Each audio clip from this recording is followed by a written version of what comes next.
Well, welcome Cullman campus and all of our Daystar campuses that are joining together. We're so excited to have you.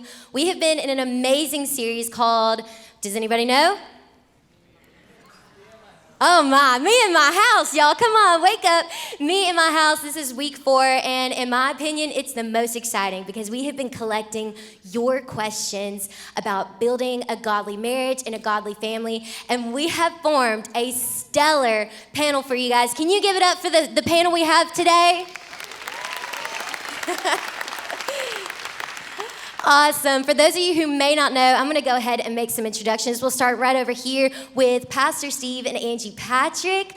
They've been in kids ministry for 35 years, and they are our kids' pastors. We love them so much. Yeah, y'all give it up for them. Yeah, they love it. They also have 3 amazing grown children. They have 3 grandchildren and 1 on the way. So they've got lots of godly wisdom, and we're going to pull on all of it today. And then right here next to me, we have our Madison campus pastors. Give it up for them. Oh, yeah. All of Madison's going crazy right now. They're so excited that y'all are here. They are amazing parents. They have 5 boys that they are parenting, and they are active foster parents. So lots of wisdom here as well. And I thought I would kick it off with a fun icebreaker question. So are y'all ready? They have no clue what I'm going to ask them, so this is fun.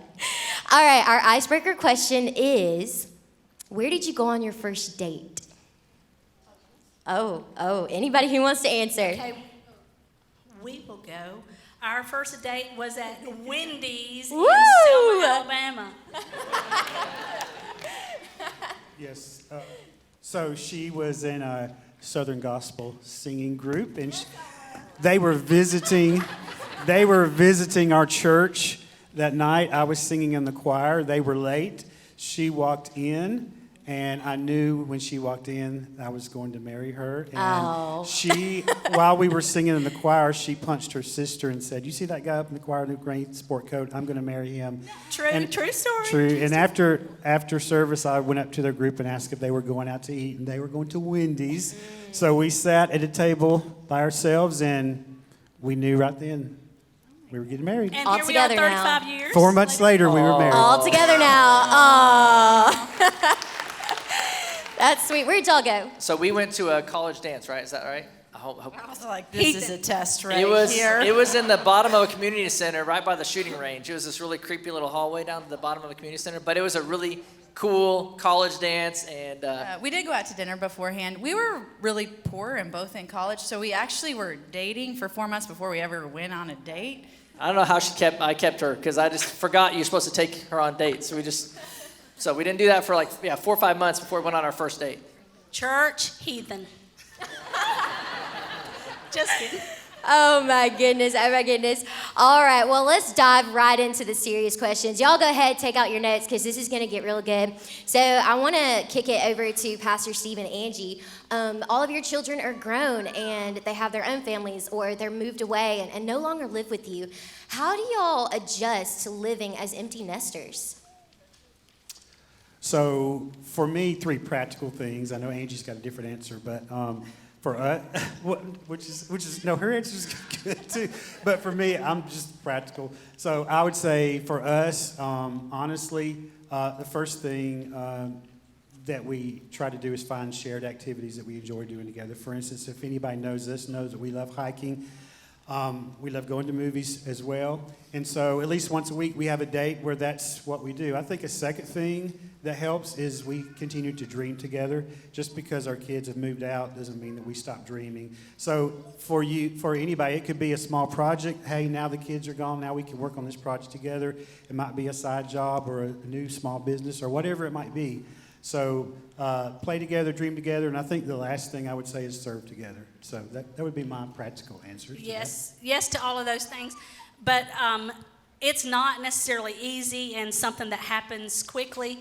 I would say to make that happen and the easy things, you have to start at the beginning. This relationship is the most important, not the kids, because if you make the kids the most important, when they're gone, it's going to be a difficult thing. So I think for us, starting a long time ago, 35 years ago, and making us the main thing, it was the best for us. And not to mean it's not sad when you get the empty nest. We dropped our youngest off at Auburn a year ago in August, packed him up, moved him to his room, and as we sat in the parking lot and looked at his light in his dorm room, we bawled our eyes out. Both of us. We bawled and squalled. Steve because he was at Auburn. Me because that is my baby up there and he's not coming home. So it was very emotional, but we left him there, went home, started walking around in our underwear. So War Eagle, by the way. Let's go. All right. I love that. That's a great answer. And Pastor Eli and Elisa, you have a house full right now. And, y'all grew up in different backgrounds. Y'all weren't raised the exact same. So talk to us about how you manage having different parenting styles. So if anybody knows this, I'm the calm and collected one that doesn't get emotional, and she's the one that flies off the handle, which is not true at all. Liar. So we did grow up very different. My family was really loud, and first family vacation I went on with them, I kept hiding in bedrooms, like, oh my gosh. And I have a big family. Her family never yelled. Like, they were just so calm and collected all the time. It was so quiet in their house. Like everything's loud. So even when we first got married, I would talk to her, and I'm thinking I'm just talking. She's like, why are you attacking me? I'm like, I'm not. I just want to talk about this. I want to debate everything. Yeah. So obviously that played into our parenting. So we have 5 boys, 4 biological, 1 foster boy right now, and I know boys, so I tend to want to lay down the law, and this is how it's going to be, and she's the compassionate and that we had that rule, but, and I'm like, we made the rules. I just want everyone to be happy. Is that so much to ask? No, but so one of the things that happens is obviously the kids push your buttons, right? Any parents have a mini me that they birthed that's exactly like you, and it's the most aggravating thing in the world. Anybody else? Raise your hands. Come on, let me see if I'm the only one. Okay. So I can lose my temper, lose my cool once in a while.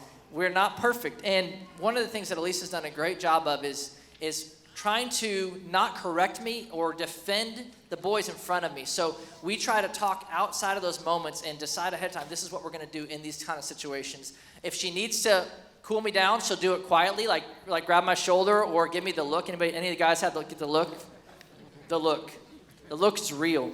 But what it does is it helps me know she's honoring who I am and not disrespecting me in front of the boys. And we try to get in unity. Sometimes she'll say, hey, we need to go talk about this. Yeah, the boys are old enough, and even when they were little, we'd be like, hey, if this is a heated moment, they know when they're in trouble. They know when they're in trouble, let's be real. Kids know when they're in trouble. They also know how to play the game really well. They figure out who's the softie and who's not pretty quick. And so we are honest with them. Like, Mom and Dad need a few minutes away from you people, small people or large people, if you're taller than me now, which will happen to all of me. I will be the shortest. But we're gonna go talk for a few minutes, and we're gonna decide what the plan is now, what the disciplinary action is, or how we're going to move forward from this moment of contention, or whatever the thing is. And we're not afraid to say that to the boys, because they know, even though we think differently, we are very, very different. Eli and I, they know we are a unified front. In the end, Mom and Dad are a unified front, 100%. They will come to agreement, and they know that. And so I think we have learned to be honest, and we need to step away. We need a moment. We'll come back to this when everybody's calmed down, and they know that. And I think if parents fight about how they're correcting their kids in front of their kids, it really creates a lot of insecurity. They don't know what to expect, right? And it really breaks down that unity. So I have to learn in my emotional state to respond to her subtle gestures, so that I can say, I got to humble myself and breathe and step back. Because it creates security in your child's heart when they know you're okay. The two of you are okay. They may never be able to verbalize that to you, but it creates security in their heart. So even in moments of discipline or figuring out an argument, them seeing Mom and Dad are coming together unified creates a security in their heart that my home is a secure place. I'm safe here. Things are going to be okay. And you can decide, I think, those subtle gestures ahead of time. Hey, if I feel like it's going too far, I'm going to do this. And then whoever the one that's more emotional and temperamental needs to accept that and be able to humble themselves in that moment and be like, okay, we're gonna step back. And I would just encourage you, we have chosen from the beginning to do the hard work of parenting. And that means we read the books. We talk about where our differences are. We've gone to parenting things. We've led parenting small groups. And one thing that Eli's always told me about marriage and parenting in our life, he goes, can you, let's be okay saying it can get better. Swallow our pride in any instance and not say, we have arrived. But talking amongst ourselves, we can become better parents. We can become better parents tomorrow. Our marriage can get better tomorrow, next month, and to always be learners. And so that requires the work of two people coming together saying, so what are we going to do? Because every day is a different day. That's so good. So y'all being honest with your children, saying, hey, we don't have the answers, but we're going to seek God's word. We're going to pray together. That creates a stability in them, that you go to God first. And I think that's a perfect segue. We actually had a pretty tough question that I think a lot of us are aware of in today's society. Maybe you're going through it with your family right now personally, or you know of someone. And I'm just going to read the question here. It says, my daughter is attracted to girls. She won't open up to me because she thinks I throw Jesus at her. What should I do? Pastor Steve, you've been in family ministry for a while. Could you maybe speak to that? Yes, so even though none of us on this stage can really relate to that specific circumstance, I chose to answer this question because this topic's been on my heart and been a target of my prayers for a long time. And I have seen the enemy make very strategic and intentional attacks to deceive the hearts and minds of our students in this area of their life. And so I know this answer has several layers. But basically, I would say that, if somebody came to me and said, hey, what would you do if you were in my place, even though I'm not in their spot, I feel like this is how I would think, this is how I would talk to their students, to their child whenever they're ready to listen, and it would be this way. When I think about this, 3 words come to mind. The first word is truth, the second word is grace, and the third word is love.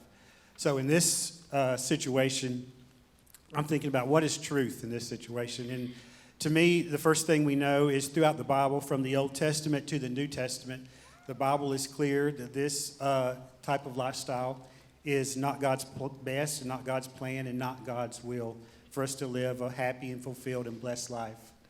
I think the second thing that we know is true from God's word is that every single one of us are born with a sinful nature. And that sinful nature gives birth to wrong desires, and wrong feelings, and wrong thoughts.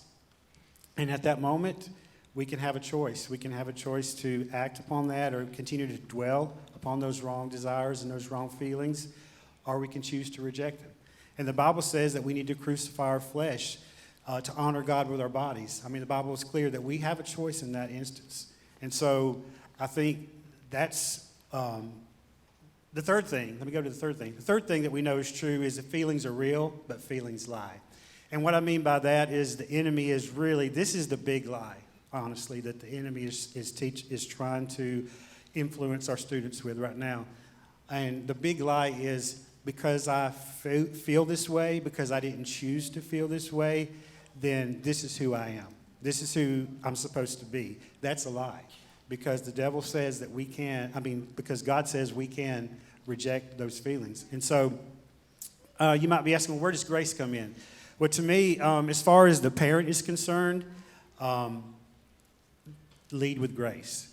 And what I mean is when you first become aware that this might be an issue with your son or daughter, don't overreact, don't judge, don't condemn, but have compassion and have understanding. I'm reminded of how Jesus responded anytime he came in contact or encountered somebody that was struggling in their humanity. What did he lead with? He led with grace and he led with love. And once he drew them in with his love and with his grace, then he taught them truth. And then he called them to a higher place. Then he said, leave your life of sin. But I feel like that leading with love, leading with grace, and just letting them know, even if they slip up or they fail in some area of their life, you still have their back. You're still going to support them. You're still going to pray for them. And so I know there's a lot of different layers to this answer, but I want to leave you with this encouragement. And it's a story that Pastor Kip told me this past week. We were talking about this topic. Before he came to Daystar, he pastored a church in Atlanta. And there was a young lady who was 16 years old that was an active member of their youth group. She served in their church. Everybody knew her. She was a great young lady. But she surprised him one day. She came into his office and she said, matter-of-factly, hey, I'm gay. This is who I am. Kip didn't overreact. He didn't condemn her, didn't judge her. The church didn't overreact. They still created a space in their church where she could still serve, where she could still be a part. However, he didn't back down from the truth. He still preached the same way he always preached. And over time, that truth and love and that grace made a difference in her life, because now 16 years later, she still stays in contact with the Potters. She's now married to a man, is happily married, has a beautiful family, and so she's set free. So there's hope. Keep praying. I mean, because the prayer of a righteous person is powerful and effective. So there's hope. That is so good. I love that. Yeah. So good. It reminds me of a quote that I think we've all heard every once in a while. It's, people don't care how much you know until they know how much you care. And that can go across the board, families, work relationships, strangers. I think that's really amazing. So this has been such an enjoyable time. Have y'all learned some good stuff? Yes. All right. Thank you guys so much for your time up here, your wisdom, and just thank you so much. Y'all give it up for them one more time.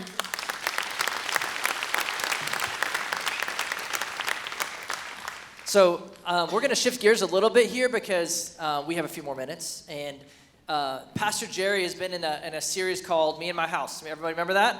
Right? So if you remember, he said at the beginning he's going to give you 8 words, or 9 words. There, I did it.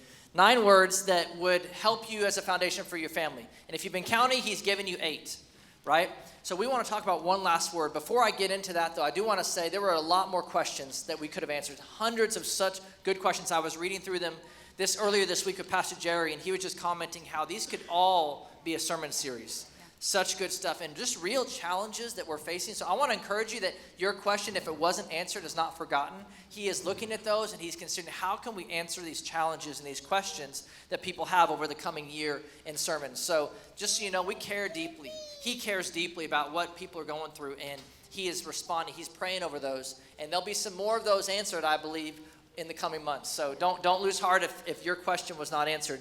But like I said, we've been in this series, and my wife and I were talking about the last few weeks about, what would we talk about if we had a moment to just share? What would be a foundational word of these? All these words that we've talked about are amazing. And the word that came to our hearts was forgiveness. So the 9th word, the word we want to talk about today, and could be a much longer sermon than we're going to have time for. So we're going to throw a lot at you, is the word forgiveness. And I know we're all aware that we need to forgive in the big things. We've all heard this. I don't want you to check out and be like, okay, I get it. I know I'm supposed to forgive people. We all know we're supposed to forgive when it comes to, major betrayals or a broken relationship with our parents or a boss that betrayed you or something like that. But I'm talking about forgiveness in the day-to-day. It's the hundreds of little things over time that can build up to become a big thing. And if we don't learn to establish and practice forgiveness in the daily things, because every one of us messes up every single day. And if you're a parent, man, I mess up all the time. And if we can't learn to give and to teach forgiveness, then it builds up. And it becomes resentment, it becomes division, and it breaks apart relationship. And I really want to encourage you, because I'm always like, me and Pastor Eli are just like regular people. I hope you guys know that. Like, we are so normal. We are so normal. And what we want to share with you, we really believe it's important because we are normal. We don't live in a house where everything is really perfect all the time.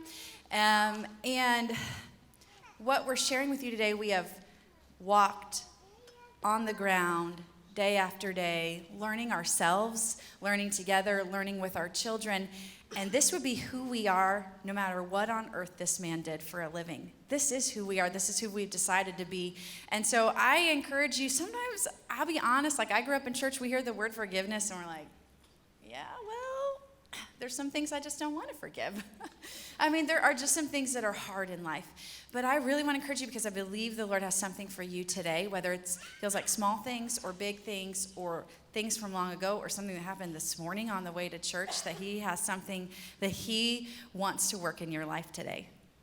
So we want to give you 4 reasons why forgiveness is so foundational to your family specifically, to your life and your family. So if you have your notes, pull those out and you can write this down. The first is that Jesus models forgiveness and he commands forgiveness. So there's the truth that Pastor Steve was talking about. Forgiveness is talked about hundreds of times throughout the Bible, but Jesus talked about it dozens of times. It was so important to him. And I just want to read some of the verses. There were hundreds, but I picked out just the ones that Jesus said. We should probably listen to what he said, right? And we want to apply these into your family, not just into your major life crises, but into your family. So listen to these few verses. Luke 6:37 says, "Do not judge and you will not be judged. Do not condemn and you will not be condemned. Forgive and you will be forgiven." Matthew 6 verses 14 and 15. "For if you forgive other people when they sin against you, your heavenly Father will also forgive you. But if you do not forgive others' sins, your Father will not forgive your sins." That's a powerful one. And then this one is a great one. Matthew 18, 21 and 22, when Peter is talking to Jesus to find the line of forgiveness, right? He says, Peter said to him, "Lord, how often shall I forgive my brother's sin against me? Up to 7 times? And Jesus said, "No, I do not say to you up to 7 times, but up to 70 times 7. And I know, if you think about it, I'm sure Peter had a specific example in his mind when he asked Jesus that question. How often do I have to forgive? And he's thinking of a specific example. You don't ask that question unless you're really trying to justify something and get a line so that you know when you can stop. You know, he's like, I don't know what that situation is. I'm going to ask him when I get to heaven. What was it that bothered you so much that you were like, or what person, you know, is probably John or something like that. But he had a specific example in mind because he wanted to find a right to be angry, a right to put a line in the sand and say, I can stop forgiving you now. And Jesus didn't even ask him, well, tell me the situation. Explain to me what's going on and I'll tell you my answer. He just flat out said, not 7 times, 70 times 7. He didn't even need to know the problem to tell him, you need to forgive, right? So we all have our situation we say, but this is the exception. Jesus didn't even ask what the situation was and he said forgiveness because we've all heard the statement, unforgiveness is like drinking poison and hope it kills the other person. And I think we don't realize how powerful forgiveness is and how dangerous unforgiveness is. We just don't. And even in the little things, it's so important that Jesus, when he was about to die, literally would not leave this earth without forgiving the people that were literally killing him. That's powerful. Luke 23, verse 34 says, Jesus said, Father, forgive them, for they do not know what they're doing. We know that they knew how to crucify. These were professionals, so they knew what they were doing in a sense of the actions they were committing. They had no idea the ramifications, the ripple effect of their actions. Isn't that true of most of us? If we could look ahead and see how this way we're treating our kid would affect them the rest of their life, we would have a totally different perspective. Or that decision we made, that mistake we made, if we could look ahead, we would make different decisions, wouldn't we? And so we don't really know what we're doing, but Jesus said no matter what it is, always forgive, always forgive. Because that sets the atmosphere. And point number 2 is that it sets an atmosphere in the home. And I think about the times, think about the disciples. They're hearing things they have never heard, like Jesus telling Peter, no, 70 times 7. And Peter goes back home. And this is now going to change the way he lives his entire life, his family, the people he works with, the other disciples. And forgiveness completely changes the atmosphere in your home. And I know there are a lot of different homes represented here, so to speak. There's blended families. There are multi-generational homes. Some of you may have roommates. You know, you're not a husband and wife situation, but maybe you live with roommates. There's all that. But no matter what your situation is, Jesus has an atmosphere that he wants to fill your home with of forgiveness and grace. And I think we've seen this play really out interestingly in our home because we have a boy who is being grafted into our family, but he was raised to take revenge, hold a grudge, tell people what he really thinks of them. I mean, the list goes on and on and on. He was never taught to forgive, to extend grace. And so what we learned years ago, we have modeled to our children since they were little, and now we're teaching a teenager how to do it, is to live the words of forgiveness. Because our culture is really totally cool with saying, I'm sorry, and it's over. But there's no reconciliation in that. There's no actually any real feelings of putting something back together. And when there's something that has to require an apology, that means there's been damage in a relationship or misunderstanding or broken trust. And so what Pastor Eli and I learned long ago was to say, I'm sorry, but will you forgive me for losing my temper? To own the mistake, even if it was a mistake. It's usually me saying that, just so you know, not her. To own the wrong, because it also gives the other person power to extend forgiveness or not. But it's an opportunity to take a relationship and rebuild. And so even when our boys were little, we didn't say, it wasn't like, tell Susie you're sorry for hitting her. I'm sorry. Don't really mean it. But it's, tell Susie I'm sorry and ask forgiveness for hitting her.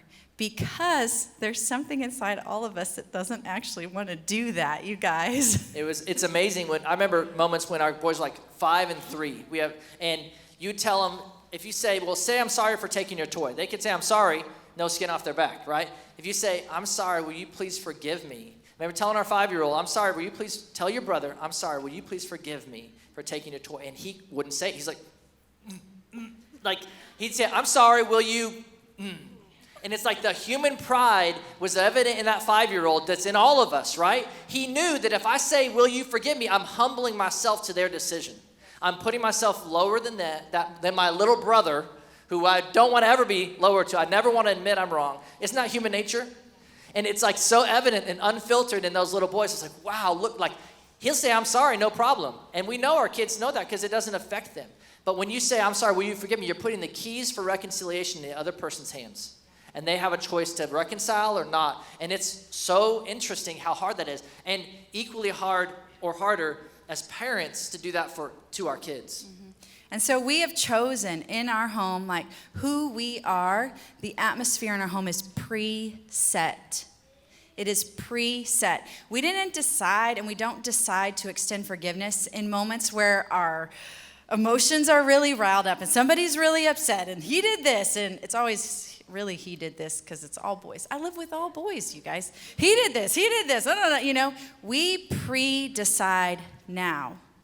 We've pre-decided long ago in moments of peace and discussion that we will be a home of forgiveness. We will extend forgiveness to each other. We will make the decision that when we enter the home, we extend forgiveness. When we exit the home, we extend forgiveness, because it's a powerful thing that no matter who you live with, where you live, like that is bringing the Spirit of Jesus into your home, because that's who Jesus is. He is the forgiver. He teaches us how to forgive.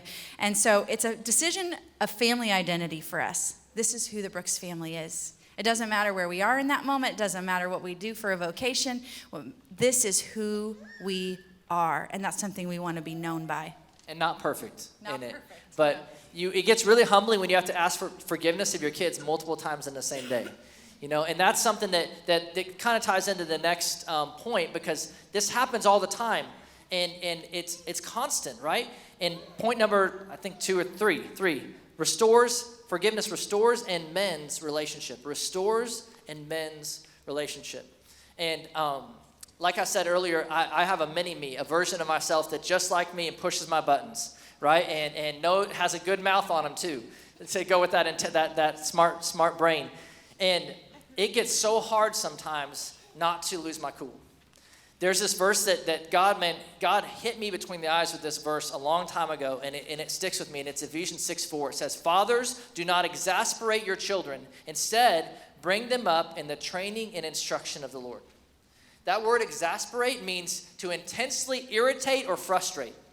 How many dads or moms have intensely irritated or frustrated their kids? Raise your hands. Come on, be real. We could be like, we better be real kids in church. sitting here like, how many many of dads us have exasperated me? So the truth is, it's going to happen. There's going to be frustration. The key is, oftentimes the mistake is not what I said. I might have said something that was true, but it's how I said it. So I'm trying to lead them up. I'm trying to give them God's word. I'm trying to show them, but I'm not. But I'm doing it out of anger, out of frustration, and trying to fix them.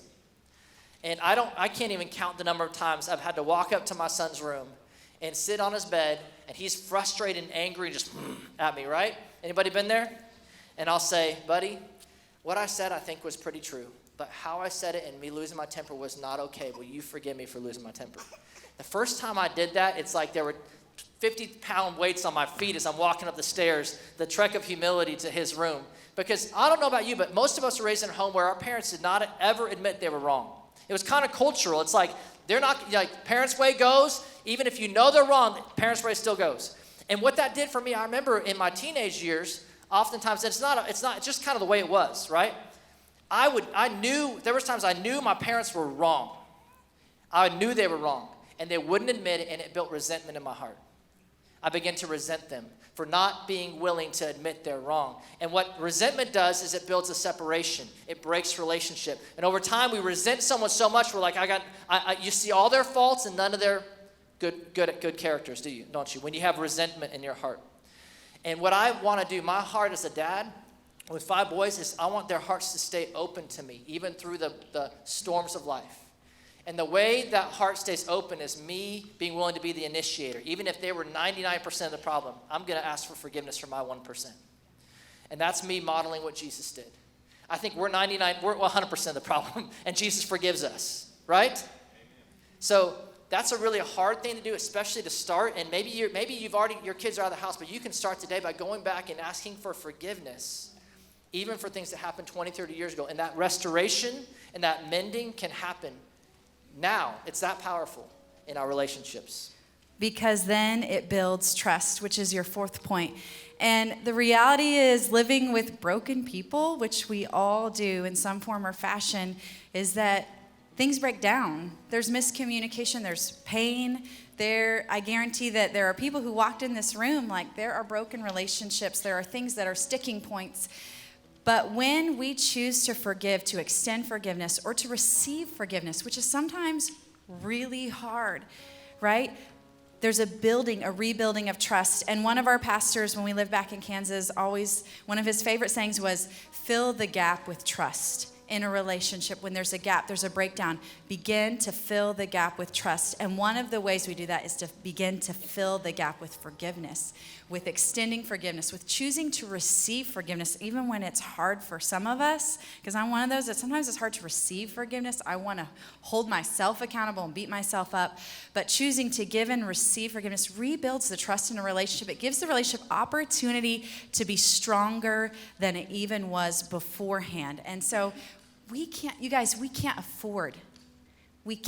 afford to hold on to unforgiveness. We cannot afford to be people who just say, well, I have a right to that anger. You don't really know what they did because it was so painful. I do know how painful those things can be. I could give you a list. But I also know that the freedom of Jesus is so much greater. So much greater. And I think that the key here is you might look at this and be like, this is such a high standard. This is so different than I was raised. It seems impossible. But Jesus is a God of grace and love. Yes. And he will lead you in this. If you say, man, we need to start, you start talking about this, and just maybe you need to write it out and hand it to someone because it's even hard for you to say it out loud and ask for forgiveness that way. But start even in the small things. Because that's where the resentment really builds up. It's in the things we think that wasn't a big deal. That they'll get over it. But maybe it's more important that you go and humble yourself and build that. Don't let the enemy in any little area of your life, and to break that relationship with you, your spouse. That's one of the hardest people to ask for forgiveness, isn't it? The people that know you the best. And we know we're not perfect. But why is it so hard for us to admit that we did something wrong? When she sees all my faults, but it's still really hard for me to ask her for forgiveness. That's just because I believe the enemy resists this so much because it's so powerful, yes. Right? And one of the things I want to do, my goal is that my son will walk down the stairs every morning and still give me a hug and have his heart open to me and know that I love him. And that requires me to be the one that's initiating and showing him. And then you shared a story that was so cool about just our foster boy who's been through so much. And just him the other day, what was that? You remember? He just got really, really angry. And he got angry at me and then stomped out of the room, slammed his bedroom door. And I was like, okay, well, he's in his room. So I just let him chill out. Like, that's what I'm going to do. He needs time to cool off. So I kept doing what I was doing. And about 30 minutes later, he just walked up. And he just was behind me in the kitchen, and he goes, Mom, I'm really sorry for getting angry. Will you please forgive me? And that had never happened before, which was so And, powerful. For him to learn, like, if he has a list of things that have been done wrong to him, he has a list, very painful Longer things. than most of our lists. And for him to learn the lessons of forgiveness in his life are going to be huge. And again, it's about walking it day by day, not perfectly, but choosing who you're going to be. And I think one of the things is you guys have listened to this series, and I hope in every way it's encouraging you to look at your own home situation and say, like, who are we? Who are we? What's the identity of our home? And maybe even looking over some of those 9 words and choosing some of them. In our home, when the boys were really little, we made a list of 5 words years ago that were going to be who the Brooks were. And we've taught it to them since they were little, all the boys. And this is kind of just us putting a standard out there, right? We want to have a vision. The Bible says without a vision, we perish. And so our 5 words that are kind of like, this is what we want every one of us to be is honor, generosity, gratitude, courage, and perseverance. Those are our 5 family words. We start teaching them when they were little, and we remind them of them usually when they don't want to be reminded, right? Like when we're like hiking on a trail, and we had this thing going. We've learned that most of them hate hiking, even though we thought this was a great family thing. We're going to do this together. We're going to have family bonding, and they're like, like they're dying. It's half mile, right? But I would say this is maybe one of my parenting failures. I don't know, but I would say when the going gets rough, and they're supposed to say the Brooks boys get tough, and they'd be like, the Brooks boys get tough, I don't know. It sounds cheesy, but it puts something in their hearts that we're not going to give up. Things like that, and honor. And then sometimes they use those words against us, like last night. One of our boys was being our 14-year-old. Really, 14-year-olds are a blessing from the Lord. He was being really annoying, and he would even tell you, I was being like so annoying. And he's laying on the couch, he's like, I'm just going to continue to persevere in being really annoying and generous with all my sarcasm. I mean, he's like rolling through all our words, and we're like, you may exit to your bedroom at any moment. Yeah. You would Phone like turned to. off, done for the night, right? So anyways, it's an adventure. We make mistakes, and we're trying to figure it out along the way. And I want to encourage you to sit down, if you've not done this before, and say, who do we want to be?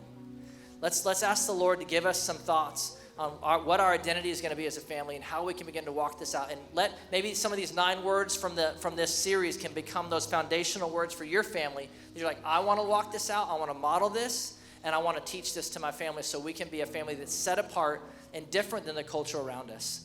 So today I want to give an opportunity for some prayer, because here's what I know. If you're like me, the first time I heard this was in a parenting seminar about forgiveness, and I was a mess because I knew how much I had failed. I knew how much I had built resentment in my son's hearts and had not reconciled it. And that was the way I thought you had to live. Like, I'm supposed to be perfect, and I have to have it all figured out, and I can't ever admit I'm wrong. That's inside what I thought. It was so wrong. And so I needed... It just took some forgiving myself, and it took me just taking a moment to say, God, like, thank you that you forgive me for this, and that you're with me, and tomorrow is a new day. Your mercy is new every morning, and tomorrow I can wake up and I can start. I'm not going to do this perfectly, but I'm going to start to walk as you walk, Jesus, as a man of forgiveness. And I wanted to give you that opportunity today. Don't leave here feeling down, beating yourself up, and feeling condemned. We're going to have the prayer team up here during this last song. And we want to give you an opportunity to just come up and just be set free and allow someone to stand with you and let the Lord wash you in his forgiveness so you can be the people God's called you to be. I just know, like, in my own life, the power of being set free is so true. And the things that the enemy does in our hearts, they can stick onto us. Like, they're just there. And we feel like, maybe I'm just always going to feel like this. But that is a lie of the enemy. Because when the presence of God is here and the Spirit of God is here, he is here to wash you clean. And those things do not have to be something you live with. And so we believe in the power of God in this room. We believe that his presence is here, and we believe in the power of prayer. And so at all campuses today, there's going to be prayer team members up front and at the ending song. And I want to invite you, come forward. Like, I would go forward for prayer every day if I could. But like, God's presence is here. And if there's something that this stirred up, whether it has to do with parenting or just an issue from your past that you're like, ugh, I didn't really want to think about that. I tried to just like block that out. Let God wash you clean today.